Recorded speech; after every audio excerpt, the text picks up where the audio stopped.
Hello everyone, this is Sonia Singh in front of you और बहुत बहुत स्वागत है आपका अनअकैडमी के ग्रेट प्लेटफॉर्म के ऊपर।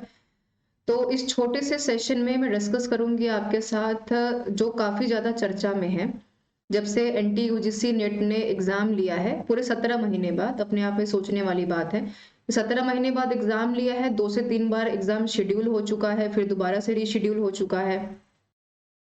तो एनटी यूजीसी नेट की अगर बात करते हैं और खास करके एनटी की जो टेस्टिंग एजेंसी है, अपने आप में काफी विवादास्पद विषय बन गई है कि जितना ज्यादा इसके बारे में बात किया जाए कम है। सबके अपने अपने ओपिनियन है। बहरहाल ये अपने आप में गवर्नमेंट एजेंसी है, तो वैसे तो हम कॉन्स्टिट्यूशनली पूरा फ्री है इसके बारे में बात करने के लिए। पर हमारा यहाँ पर जो एक मोटिव है, आपको एक राइट इन्फॉर्मेशन से जो है आपको अवेयर कराना है, आपको जागरूक करना है। तो बिल्कुल इस छोटे से सेशन में हम डिस्कस करने वाले हैं एनटी यूजीसी नेट के बारे में। दो तरह की चीजें जो काफी आजकल चर्चा में बनी हुई हैं। पहली बात तो ये है कि आपका आंसर की कब तक आएगा, जो ऑफिशियल आंसर की है। और दूसरी जो चर्चा में काफी चीज बनी हुई है वो है आपकी कि भाई आंसर की आने के बाद कब तक आपका रिजल्ट आएगा। अभी दो सवाल हमारे सामने क्यों इम्पोर्टेंट हैं और ज्यादातर स्टूडेंट्स इस सवाल के बारे में क्यों बात कर रहे हैं? क्या इस सवाल की वजह से बहुतों का भविष्य दांव पे लगा हुआ है, या फिर इसके पीछे कुछ और कारण है, या फिर क्या हम एक सेपरेट जो है एक स्टेटमेंट चाहते हैं कि भाई हमें रिजल्ट दे दिया जाए, हमें काम दे दिया जाए, फिर हम देखेंगे कि हमें आगे तैयारी कैसे करनी है। तो देखिए, दो तीन तरह की चीजें हैं, जैसा कि हर बार मैंने आपको कहा भी है कि दो हमारे इंपॉर्टेंट क्वेश्चन यहाँ पर बच्चों के सामने हैं जो कि हर रोज बहुत बार बार पूछे जाते हैं। तो पहली बात तो देखिए यही है कि पूरे तो 17 महीने बाद एक तो बाद आपका एग्जाम होता है, 17 मंथ्स ऑलमोस्ट इसके बाद। दूसरी बार आप 17 महीने बाद यहाँ पर पेपर को 2 बार शेड्यूल्स करवाते हैं, फिर रीशेड्यूल्स करवाते हैं। यानी अक्टूबर से लगातार देखा जाए तो पेपर कभी होता है, फिर कभी नहीं होता, फिर सडनली पोस्टपोन हो जाता है, फिर सडनली आंसर आता है कि भाई एग्जाम क्लैश हो रहे हैं तो हम पेपर नहीं ले पाएंगे। बहरहाल दिसंबर 2020 के बाद से आखिरकार पूरे 1.5 साल बाद, यानी कि 22 हमारा आ चुका है, तो पेपर हमारा फाइनली होने वाला है। अभी जनवरी में पेपर खत्म हो जाएगा जहां तक की संभावना है। अगर जो पेपर अभी पीछे टेक्निकल इश्यूज की वजह से अगर पोस्टपोन नहीं हुआ होता तो जनवरी में पेपर खत्म हो जाता। और ऑलमोस्ट आज 14 जनवरी हो गई है। तो बच्चों के सामने ये सवाल आ रहा है कि भाई अब आंसर की कब तक आएगी, आंसर की क्या और रिजल्ट्स का क्या लेना देना है। पहली बात तो यही है कि देखिए, आंसर की और रिजल्ट्स आपस में दोनों इंपॉर्टेंट हमारे लिए, उन लोगों के लिए भी हैं जो पेपर दे चुके हैं, ठीक है, जो अपियर हो चुके हैं। दूसरा पेपर उनके लिए भी इंपॉर्टेंट है, आंसर की एंड रिजल्ट्स, जो लोग दोबारा 2022 में बैठने वाले हैं पेपर में। तो इसमें समस्याएं दोनों के लिए खड़ी हो रही हैं। एक तो अब रिजल्ट दे दें तो हम कम से कम क्लैरिफाई कर लें खुद को कि भाई हमें दोबारा तैयारी करनी है, राइट। और अगर हमें दोबारा तैयारी करनी है और अगर आप फरवरी में नोटिफिकेशन निकाल देंगे नया, जून में आप पेपर ले लेंगे, तो मात्र 2 से 3 महीने में कैसे पॉसिबल है कि हम तैयारी अपनी पूरी कर पाएंगे और पेपर में अपियर हो पाएंगे? पहली सवाल तो यही है। दूसरा सवाल हमारे सामने ये आता है कि जो 2022 में अपियर होंगे तो उनके लिए तैयारी का समय कब मिलेगा, अब उनका पेपर कब कंडक्ट करवाएंगे अगर सिचुएशन सारी की सारी सेम रही तब। लास्ट टाइम तो एक अच्छा खासा एक आर्गुमेंट रहा एनटीए के पास, और कहें बहाना भी कि भाई कोविड काफी पीक पे है तो हम पेपर नहीं करवा पाएंगे। तो क्या दिसंबर में, अक्टूबर में, जनवरी में जो पेपर अभी हो रहे हैं तो क्या कोविड पीक पे नहीं है? सबसे बड़ा क्वेश्चन अपने आप में, क्या पेपर क्लैश नहीं कर रहे हैं? तब तो पेपर और क्लैश करेंगे। टीचिंग वाले एग्जाम में मैक्सिमम बच्चे सीटेट में बैठते हैं, कुछ बच्चे एनटीयूजीसी नेट के पेपर में बैठते हैं, कुछ बच्चे हर तरह के टीचिंग एग्जाम्स में बैठते हैं। तो क्या पेपर क्लैश नहीं होगा? मोर ओवर, जहां 13 से 14 लाख बच्चे अपियर हो रहे हैं पेपर में, जो एनटीए ने खुद ये बात कबूली है, कैसे पॉसिबिलिटीज है कि दोनों को के भविष्य को दाव पर रखकर जो तीसरा रास्ता आप अपना रहे हैं कि भाई हम यहाँ पर उन लोगों के लिए पेपर करवा लेंगे जिनका असिस्टेंट प्रोफेसर बनने का सपना है, जो पीएचडी के इंटरव्यू चलेंगे उसमें हम अपियर करवा लेंगे। तो कैसे कोई मतलब स्ट्रीमलाइन ही नहीं बन रही है ना। पहले तो आप ये क्लैरिफाई कीजिए कि रिजल्ट कब तक आएगा। रिजल्ट निकालिए तो दूसरे बच्चे बैठे उसमें से, अगर हम फेल होते हैं तो हम जून के लिए तैयारी करें, अगर हम पास होते हैं तो हम जून में आने वाले पीएचडी के एडमिशन के लिए तैयारी करें। तो आपने हमारे लिए पाइपलाइंस जो बनाई हैं वो सारी की सारी डिस्ट्रॉय हो चुकी हैं, और हम काफी कंफ्यूज्ड हैं कि हम करें क्या। दरअसल हम आंसर की वेट करें या फिर हम पेपर की तैयारी कर लें। अगर पेपर की तैयारी करते हैं तो क्या कंप्लीटली पेपर की तैयारी करने के बाद हम उसमें पेपर को पास कर भी लेंगे कि नहीं कर लेंगे? तो समस्याएं बहुत सारी हैं। तो आंसर की बात कर लेते हैं। आज हो गई है आपकी 14 जनवरी, जो जा चुकी है, बच गई 15 जनवरी आपकी आने वाली है कल को। और उसके बाद उसमें से आप अगर दो रविवार निकाल देते हैं, 26 जनवरी की छुट्टी है, तो कुल मिलाकर आपके पास एक हफ्ते का समय है। तो पॉसिबिलिटीज बहुत कम है कि आंसर की आ भी जाए, राइट, क्योंकि पेपर रुके हुए हैं। आंसर की अगर आ जाती है तो उसके बाद आपको एक हफ्ते का समय दिया जाता है कि भाई आप इसके ऊपर ऑब्जेक्शनल आंसर की लेकर आए, कि आपका अगर सवाल गलत है तो उसको आप सही करें। तो आपसे एनटीए लेती है आपका राय कि भाई सवाल गलत है तो बताइए हमें कहाँ दिक्कत आ रही है आपको। तो हो गया आपका यहाँ पर 10 फरवरी तो वैसे हो गया। अब उस 10 फरवरी में से बचता है आपको फाइनल रिजल्ट आने का। आंसर की ऑब्जेक्शन लेने के बाद आप कम से कम 10 दिन का समय लेंगे उसमें से, यानी कि 10 फरवरी के बाद 10 दिन का समय आप और ले रहे हैं, तो 20 फरवरी तो वैसे भी आपका हो गया।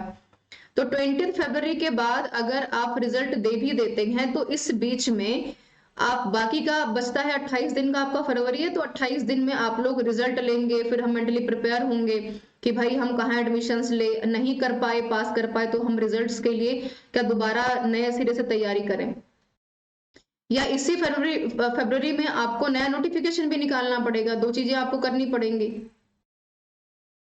अगर बाकी एग्जाम क्लास नहीं हुए तब।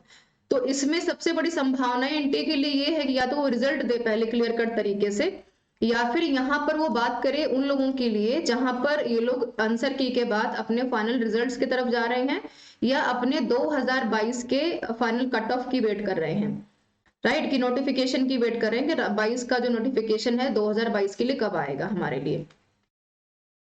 तो यहाँ पर दो चीजें क्लियर हैं कि भाई आप एक्सपेक्टेड डेट की अगर बात करते हैं, आंसर की वाला जो सिनेरियो है आपका, कम से कम वो कम से कम आपका 1 फरवरी ऑफ वीक में, तो पहले सप्ताह से पहले नहीं आने वाला फरवरी में, ये मान के चलिए आप।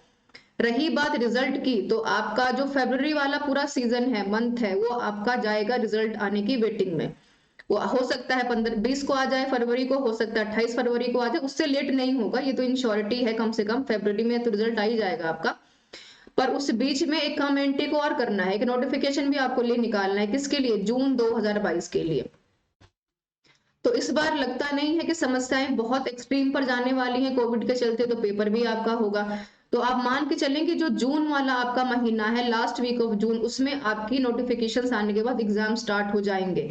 तो ठीक है, चीजें तो स्टार्ट हो ही जाएंगी, पर सबसे बड़ी समस्या इसमें कैंडिडेट्स को आएगी, क्योंकि क्लैरिफाई ही या फरवरी में करेंगे, मार्च में हम माइंड मेकअप करेंगे कि भी हम फिर से तैयारी करें या कहीं नई जॉब ढूंढें, या जॉब नहीं करनी है, तैयारी नहीं करनी है, तो क्या फिर हम 2022 के लिए जून में तैयारी के लिए पेपर में बैठे। तो फरवरी के बाद मार्च अप्रैल मई 3 महीने का समय आपके पास मात्र बचता है। अगर आप एक्सपीरियंस्ड हैं एनटीए के मामले में तो आपका पेपर निकल जाएगा। अगर फ्रेशर हैं, पहली बार बैठ रहे हैं, कुछ एबीसी का पता नहीं है, तो समस्या उसके लिए सबसे बड़ी हमारे लिए खड़ी होगी, जो लोग नए लोग पेपर में बैठेंगे। इससे बड़ी समस्या क्या खड़ी होगी कि जो कैंडिडेट्स हैं, आपने 15 लाख लोगों को बोला अपीयर कराया है हमने इस बार, ठीक है, पेपर में, ये एनटीए खुद का स्टेटमेंट था, तो इस बार भी 15 लाख लोग पेपर में बैठेंगे। मान लेते हैं कि इसमें से 1 लाख लोग बच्चे मिलाकर कुल पेपर क्वालिफाई कर लेते हैं, तो इससे बड़ी समस्या हमारे लिए कि भाई जॉब्स है 1 लाख लोगों के लिए आपके पास देने के लिए। अगर हमारे लिए जॉब्स नहीं है, और अगर आप पेपर जून में नहीं करवा पाते, दिसंबर का पेपर भी अगर आप जून में करवाएंगे, जो 2021 का हमारा नहीं हुआ है, तो वो मान के चलिए कि आप कम से कम 1.5 से 2 लाख लोगों को बाय द वे अगर वो क्वालिफाई करते हैं, पेपर टाइम पे होता है, तो इतनी सीट्स वैकेंट्स हैं आपके पास कि आप यूनिवर्सिटीज कॉलेजेस में बच्चों को स्कॉलरशिप देकर पढ़ाई करवा पाए और उनको जॉब्स दे पाए, ठीक है। तो रिजल्ट आना, आंसर की आना अपने आप में बहुत बड़ा क्वेश्चन मार्क है, और उस क्वेश्चन मार्क में बहुत सारे जो हमारे भावी भविष्य के कैंडिडेट्स हैं, हमारे जो एस्पिरेंट्स हैं, उनकी जो फ्यूचर है, उनका जो अपना एजुकेशन सिनेरियो है, जो उनका अपना पर्सपेक्टिव है, उनका जो पूरा गाइडलाइंस है, वो दाव पे लगा हुआ है। और इस दाव पे आप हम लोग क्या कर रहे हैं, एनटीए क्या कर रहा है, ये तो आपको काफी क्लियरली दिख रहा होगा। पढ़ाने वाला अपना काम कर रहा है, लेकिन जिसको दरअसल में काम करना है उनके ऊपर बहुत बड़ा क्वेश्चन मार्क इस रिजल्ट्स ने लगा रखा है। ना आपके पास जॉब्स हैं कंप्लीटली देने के लिए, ना आपके पास कंप्लीटली स्कॉलरशिप्स देने के लिए पैसा है, फंडिंग आप कर नहीं रहे हैं, रिजल्ट्स आप दे नहीं रहे हैं, पेपर करवाएंगे कि पोस्टपोन करवाएंगे, ये आपके ऊपर समस्या का सबसे बड़ा क्वेश्चन मार्क है। तो सब हमारे लिए वो रास्ता बचा नहीं है। तो ये सारी बातें मुझे कहनी थी, हालांकि ये बातें हमें पता है, उसमें कोई डाउट नहीं है, पर आप लोग माइंड मेकअप अपना बनाकर चलिए कि फरवरी से पहले हमारा भला नहीं होने वाला, और उस भले में अगर आपको अपना और भला करना है तो पढ़ते रहिए, और पढ़ाते रहिए और बाकी की अपनी अपॉर्चुनिटीज को तलाशते रहिए, तभी आपका बेहतर भला हो पाएगा। अगर आपकी उम्मीद है एनटीए से बहुत ज्यादा, तो सिवाय वो पेपर कराने के अलावा आपसे कोई उम्मीद अगर आप ना रखें तो आपके लिए बेहतर होगा। ये मेरा अपना ओपिनियन था। आपका क्या ओपिनियन है इन चीजों को लेकर, कमेंट करके बता सकते हैं। कॉन्स्टिट्यूशनल तरीके से हम लोग फ्री हैं। मेरा यहाँ पर कोई इंटेंशन नहीं है कि मैं किसी एग्जामिनरी बॉडी पर सवाल खड़ा कर रही हूँ, पर वो एग्जामिनरी बॉडी काम किसके लिए कर रही है? वो हमारे लिए काम कर रही है। तो कम से कम हमारा सवाल पूछना तो बनता है इतना। और आपका सवाल क्या है? क्या आपने एनटी को मेल करके सवाल पूछा है कि नहीं पूछा है, और आप क्या कहना चाहते हैं कमेंट करके आप बता सकते हैं। अब बात करेंगे अनअकैडमी के लर्निंग प्लेटफॉर्म की। ग्रेट लर्निंग प्लेटफॉर्म है हमारा। पेपर 1 पेपर 2 दोनों मैं पढ़ा रही हूँ। तो पेपर 1 के लिए आप मुझे डेली बेसिस पे ज्वाइन कर सकते हैं 10:30 बजे और रात को 8 बजे। पेपर 1 दोनों पढ़ा रही हूँ। पेपर 2 में हिस्ट्री मेरे पास है, तो आप यूट्यूब पे ज्वाइन कर सकते हैं। प्लस का बैच भी चल रहा है। टेलीग्राम चैनल है Sonia Singh UGC net underscore Unacademy, यहाँ से आप मुझे ज्वाइन कर सकते हैं। आइकॉनिक प्लस ब्रॉड कॉन्सेप्ट से डाउट सेशंस ले रहा है, पर्सनल गाइडेंस आपको दे रहा है, टेस्ट एनालिसिस है, एक्सपर्ट गाइडलाइंस है, लिमिटेड एक्सेस है, स्टडी प्लानिंग है। एंड अगर आप सीरियस एस्पिरेंट्स है, सच में यहाँ पर तैयारी करना चाहते हैं, तो आप हमसे जुड़ सकते हैं। एसआरएस का कोड आपके लिए इंपॉर्टेंट होगा। क्यों? क्योंकि 10% का डिस्काउंट आपको दे रहा है आइकॉनिक और प्लस दोनों। तो 6 महीने से 24 महीने, 3 महीने से 24 महीने की तैयारी आप कर पाएंगे। 10% का डिस्काउंट इंश्योर कर रहा है। बेस्ट प्लेटफॉर्म है, एजुकेशन का क्वालिटी कंटेंट आपको दिया जा रहा है। Live classes, test series, SOPs, यानी आप प्लस और आइकॉनिक के साथ बहुत बेहतर तरीके से जुड़े हुए हैं, और जुड़कर आप अच्छा खासा यहाँ पर बेनिफिट यहाँ पर उठा पाएंगे। कोई ऐसे वीडियो जो पसंद नहीं है तो बताइए हमें, कमेंट बॉक्स में फीडबैक फॉर्म है। Specially class free of cost है, कुछ पे नहीं करना है। अपकमिंग में पेपर 1 पेपर 2 दोनों चल रहा है। प्रोफाइल में जाकर अगर फॉलो कर लेते हैं और इतना ही पढ़ लेते हैं तो काफी है JRF क्वालिफाई करने के लिए। लक्ष्य टारगेट बैचेस चल रहे हैं, कंप्यूटर साइंस एंड कॉमर्स का बैच भी चल रहा है। एंड ये है Sonia Singh UGC net underscore Unacademy Telegram channel. 10% का डिस्काउंट एप्लीकेबल है, आप ज्वाइन कर सकते हैं हमें। And thank you so much. ये इन्फॉर्मेशन आपको देनी थी छोटे से सेशन में। मैं उम्मीद करती हूँ कि आपके लिए ऑथेंटिक इन्फॉर्मेशन रही होगी। हमारा काम आपको अवेयर करना है, चीजों के बारे में बताना है, और आपका अपना क्या ओपिनियन है कमेंट करके जरूर बताइएगा। Thank you so much. और मैक्सिमम इस इन्फॉर्मेशन को शेयर कीजिएगा ताकि हम लोगों को कम से कम अवेयर कर पाए, स्टूडेंट्स को अवेयर कर पाए, जिनका भविष्य हमारे लिए बेहतर करने का है और इस सिस्टम को और बेहतर बनाने का है। Thank you so much for joining me all.